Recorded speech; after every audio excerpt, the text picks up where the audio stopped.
ഈ നിയമസഭാ തെരഞ്ഞെടുപ്പിൽ വളരെ വലിയ തോതിലുള്ള മാറ്റങ്ങളാണ് കേരളത്തിൽ സംഭവിച്ചത് എന്ന കാര്യം യാഥാർത്ഥ്യമാണ്. അത് കണക്കുകൾ പരിശോധിക്കുമ്പോൾ തന്നെ വളരെയധികം വ്യക്തമാണ്. ഏറ്റവും കൂടുതൽ നേട്ടമുണ്ടാക്കിയത് UDF തന്നെയാണ്. ഒരു വലിയ തരംഗം 102 സീറ്റിൽ അവർ അധികാരത്തിലെത്തുന്ന തരത്തിലോട്ട് കാര്യങ്ങൾ മാറി. അതോടൊപ്പം തന്നെ രണ്ടാമത് നേട്ടമുണ്ടാക്കിയത് BJP ആണ്. അതും വളരെ വലിയ തോതിൽ അവർക്ക് 3 സീറ്റുകൾ ഇവിടെ നേടിയെടുക്കാൻ പാകത്തിന് കാര്യങ്ങൾ മാറി.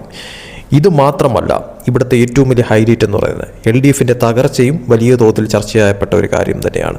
അതോടൊപ്പം തന്നെ മറ്റൊരു കാര്യം എന്ന് പറയുന്നത് BJPയുടെ ഒരു കുതിപ്പ് അല്ലെങ്കിൽ വളർച്ച ഈ 3 സീറ്റിൽ ഒതുങ്ങുന്ന ഒരു കാര്യം മാത്രമല്ല, പലയിടത്തും അവർ 2ാം സ്ഥാനത്ത് എത്തിയിരിക്കുന്നു. അതും മാത്രമല്ല, സംഭവിച്ചിരിക്കുന്ന മാറ്റം എന്ന് പറയുന്നത്, അതായത് ഏറ്റവും വലിയൊരു ഹൈലൈറ്റ് ആയിട്ടുള്ള കാര്യം 30 സീറ്റുകൾ 140 നിയമസഭാ മണ്ഡലങ്ങളുള്ള കേരളത്തിൽ 30 സീറ്റുകളിൽ അവർക്ക് 20% വോട്ട് നേടാൻ സാധിച്ചു എന്ന വാർത്തയാണ് ഇപ്പോൾ പുറത്തു വരുന്നത്. അതായത് കണക്കുകൾ പ്രകാരം നോക്കുവാണെങ്കിൽ അവർക്ക് 30-ലധികം സീറ്റുകളിൽ അവർക്ക് 20% വോട്ട് ലഭിച്ചു എന്നാണ് മനസ്സിലാക്കാൻ സാധിക്കുന്ന ഒരു കാര്യമെന്ന് പറയുന്നത്. അതായത് കേരള രാഷ്ട്രീയത്തിലെ ഇരു മുന്നണികളെയും അമ്പരപ്പിച്ചുകൊണ്ടുള്ള ഒരു കണക്ക് തന്നെയാണ്. 30-ലധികം സീറ്റുകളിൽ 20%-ലേറെ വോട്ട് വിഹിതമാണ് BJP ഇപ്പോൾ ചരിത്രപരമായ ഈ മുന്നേറ്റത്തിലൂടെ കാഴ്ചവച്ചിരിക്കുന്നത് എന്ന് എടുത്തു പറയേണ്ടി വരും. അതുമാത്രമല്ല, 3 MLAമാർ അവർ ഇപ്പോൾ നിയമസഭയിലേക്ക് എത്തിച്ചിരിക്കുന്നു. അതോടൊപ്പം തന്നെ BJP സംസ്ഥാന അധ്യക്ഷൻ വിജയിച്ച നേമത്ത് നേടിയിരിക്കുന്ന വോട്ടുകൾ 41%-ലധികമാണ്. BB ഗോപകുമാർ വിജയിച്ച ചാത്തന്നൂരിൽ അവർക്ക് ലഭിച്ചിരിക്കുന്നത് 38%-ലധികമാണ്. V മുരളീധരൻ മത്സരിച്ച് ജയിച്ചിരിക്കുന്ന കഴക്കൂട്ടത്ത് അവർക്ക് ലഭിച്ചിരിക്കുന്ന വോട്ട് വിഹിതം 35%-ലധികമാണ്. അത് മാത്രമല്ല, K സുരേന്ദ്രൻ മത്സരിച്ച മഞ്ചേശ്വരത്ത് അവർക്ക് ലഭിച്ചിരിക്കുന്ന വോട്ട് 36%-ലധികം വോട്ടാണ്. അങ്ങനെ കേരളത്തിലെ പ്രമുഖ മണ്ഡലങ്ങളിലെല്ലാം BJP വോട്ട് വിഹിതത്തിൽ വൻ വർധനവ് രേഖപ്പെടുത്തി എന്ന കാര്യത്തിൽ യാതൊരു സംശയവുമില്ല. അതിൽ തന്നെയാണ് ഈ 30-ലധികം സീറ്റുകളിൽ അവർക്ക് 20%-ലേറെ വോട്ട് വിഹിതം നേടിയെടുക്കാനായിട്ട് നിലവിൽ സാധിച്ചിരിക്കുന്നു എന്നുള്ള ആ ഒരു കണക്കും. അതായത് BJP എന്ന് പറയുന്ന പാർട്ടി കേരളത്തിൽ ഒരു അടിത്തറ ഉണ്ടാക്കിയെടുത്തിരിക്കുന്നു എന്ന് ഏറ്റവും കൂടുതൽ തെളിയിക്കുന്ന ഒരു തെരഞ്ഞെടുപ്പ് തന്നെയാണ് ഈ നിയമസഭാ തെരഞ്ഞെടുപ്പ് എന്നത് എടുത്തു പറയേണ്ടി വരും.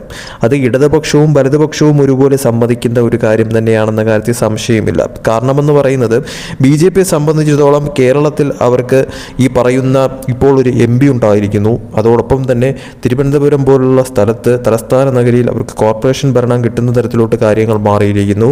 ഈ നിയമസഭാ തെരഞ്ഞെടുപ്പിൽ പോലും അവർക്ക് ഒരു സീറ്റ് പോലും കിട്ടത്തില്ല, നിയമം പോലും അവർക്ക് അക്കൗണ്ട് തുറക്കാൻ സാധിക്കത്തില്ല എന്ന് പറഞ്ഞവരുടെ മുന്നിൽ അവർക്ക് ആ സീറ്റ് ഉൾപ്പെടെ മറ്റ് 2 സീറ്റുകൾ കൂടി അധികമായി ലഭിക്കുന്ന തരത്തിലോട്ട് കാര്യങ്ങൾ എത്തിയിരിക്കുന്നു. ഇതെല്ലാം തന്നെയും UDFിനെയും LDFിനെയും ഒരുപോലെ ഞെട്ടിച്ച ഒരു കാര്യം തന്നെയാണെന്ന കാര്യത്തിൽ സംശയമില്ല. കാരണം കേരളം പോലുള്ള സ്ഥലത്ത് 3 സീറ്റുകളിൽ അവർ വിജയിച്ച് കയറുക എന്ന് പറയുന്നത് ചെറിയൊരു കാര്യമല്ല എന്നുള്ളത് വാസ്തവമായിട്ടുള്ളൊരു കാര്യം തന്നെയാണ്. അത് നിലവിൽ BJPക്ക് നേടിയെടുക്കാൻ സാധിച്ചതും മറ്റു പല മണ്ഡലങ്ങളിലും അവർക്ക് 2ാം സ്ഥാനത്തെത്താൻ സാധിച്ചതും വോട്ട് വിഹിതം അവർക്ക് പ്രതീക്ഷിക്കുന്ന പോലെ തന്നെ നേടിയെടുക്കാൻ സാധിച്ചതും അതോടൊപ്പം തന്നെ 30-ലധികം മണ്ഡലങ്ങളിൽ നിയമസഭാ മണ്ഡലങ്ങളിൽ അവർക്ക് 20%-ലധികം വോട്ട് വീതം വർദ്ധിപ്പിക്കാൻ സാധിച്ചതും ഒക്കെ തന്നെയും അവർക്ക് വരുന്ന 5 കൊല്ലം, ഇനി വരുന്ന 5 കൊല്ലം, അത് കഴിഞ്ഞ് വരുന്ന നിയമസഭാ തെരഞ്ഞെടുപ്പിൽ ഇതിലും വലിയ തോതിൽ നേട്ടമുണ്ടാക്കാൻ പാകത്തിനുള്ള ഒരു നിലം അവരിപ്പോൾ പാകപ്പെടുത്തി വച്ചിരിക്കുകയാണ് എന്നുള്ളത് യാഥാർത്ഥ്യം തന്നെയാണ്. പ്രവർത്തന രീതികൾ, അതോടൊപ്പം തന്നെ ജനങ്ങളോടുള്ള ഇടപെടൽ, ജനങ്ങൾക്കിടയിൽ ഇറങ്ങിച്ചെന്നുള്ള പ്രവർത്തനങ്ങൾ, ആ ഒരു സ്വീകാര്യത നേടിയെടുക്കൽ തന്നെയാണ് ഈ മണ്ഡലങ്ങളിലൊക്കെ തന്നെയും BJP പ്രയോഗിക്കേണ്ട കാര്യങ്ങൾ എന്ന കാര്യത്തിൽ യാതൊരു സംശയവുമില്ല. അതുകൊണ്ട് തന്നെയും ഇനി വരാൻ പോകുന്ന 5 കൊല്ലം BJPയെ സംബന്ധിച്ചിടത്തോളം നിർണായകമായിരിക്കുമെന്ന കാര്യത്തിൽ സംശയമില്ല. കാരണം ഈ 3 പേരുടെ നിയമസഭയിലെ പ്രകടനങ്ങൾ എങ്ങനെയായിരിക്കും, അതോടൊപ്പം തന്നെ ഇനി അങ്ങോട്ട് BJPയുടെ നീക്കങ്ങൾ എന്തായിരിക്കും എന്നുള്ളത് ഏറ്റവും പ്രധാനപ്പെട്ട ഒരു ചോദ്യം തന്നെയാണ്. അതിനിടയിൽ തന്നെയാണ് ഈ കണക്കുകൾ പുറത്തു വരുന്നത്. ഇടതുപക്ഷത്തെയും വലതുപക്ഷത്തെയും ഒരുപോലെ ഞെട്ടിച്ചുകൊണ്ടുള്ള ഒരു വോട്ട് മുന്നേറ്റം BJPക്ക് പലയിടത്തും നേടിയെടുക്കാൻ സാധിച്ചു. അതിൽ തന്നെയാണ് 30 മണ്ഡലങ്ങളിലേറെ അവർക്ക് 20% വോട്ട് നേടിയെടുക്കാൻ സാധിച്ചതും അവർ വിജയിച്ച മണ്ഡലങ്ങളിലെല്ലാം തന്നെയും വളരെ നല്ല രീതിക്കുള്ള ഒരു വോട്ട് ശതമാന കണക്ക് അവർക്ക് ഉയർത്തിയെടുക്കാൻ സാധിച്ചതും ഒക്കെ തന്നെ. അതിൽ തന്നെ അവരൊരു മാതൃക കൂടി കാണിച്ചിരിക്കുന്നത്, ഒരു മണ്ഡലത്തിൽ നിന്ന് തോറ്റു കഴിഞ്ഞാൽ ആ മണ്ഡലം വിട്ട് മറ്റൊരു മണ്ഡലത്തിലേക്ക് ചാടിക്കേറുന്ന ഒരു ഏർപ്പാട് ഈ പറയുന്ന BJP പക്ഷത്തിൽ പലർക്കും ഉണ്ടായിരുന്നു, അല്ലെങ്കിൽ ആ ഒരു തരത്തിലുള്ള ഒരു മണ്ടൻ ചിന്താഗതി BJPയിൽ ഉണ്ടായിരുന്നു എന്നുള്ളത് യാഥാർത്ഥ്യമായിട്ടുള്ളൊരു കാര്യം തന്നെയാണ്. പക്ഷേ അതിനെല്ലാം തന്നെയും അടിച്ചമർത്തുന്ന തരത്തിൽ ഗോപകുമാർ, ചാത്തന്നൂരിലെ സ്ഥാനാർത്ഥിയായ ഗോപകുമാർ വിജയിച്ച് കയറിയത് BJPക്ക് തന്നെ ഏറ്റവും വലിയൊരു പാഠമാണ് എന്നതാണ് യാഥാർത്ഥ്യം എന്ന് പറയുന്നത്. അതായത് തോറ്റു കഴിഞ്ഞാൽ ആ മണ്ഡലം വിട്ട് പോവുകയല്ല വേണ്ടത്, ആ മണ്ഡലത്തിൽ നിന്ന് പ്രവർത്തിച്ച് ജനങ്ങൾക്ക് വേണ്ടിയിട്ട് കാര്യങ്ങൾ ചെയ്ത് അവരെ മനസ്സിലാക്കി അവരുടെ ജനസ്വീകാര്യത വർദ്ധിപ്പിച്ചെടുക്കുകയാണ് ഒരു സ്ഥാനാർത്ഥി ചെയ്യേണ്ട കാര്യം. അങ്ങനെ ചെയ്തു കഴിഞ്ഞാൽ അവിടെ വിജയം സുനിശ്ചിതമാണ് എന്ന് തെളിയിക്കുന്ന തരത്തിലോട്ടുള്ള ഒരു നേട്ടമാണ് ചാത്തന്നൂർ BJP ഗോപകുമാർ അവിടെ നേടിയെടുത്തിരിക്കുന്നത്. ഇത് BJPക്ക് വരുന്ന 5 കൊല്ലവും ഒരു പാഠമായിരിക്കും.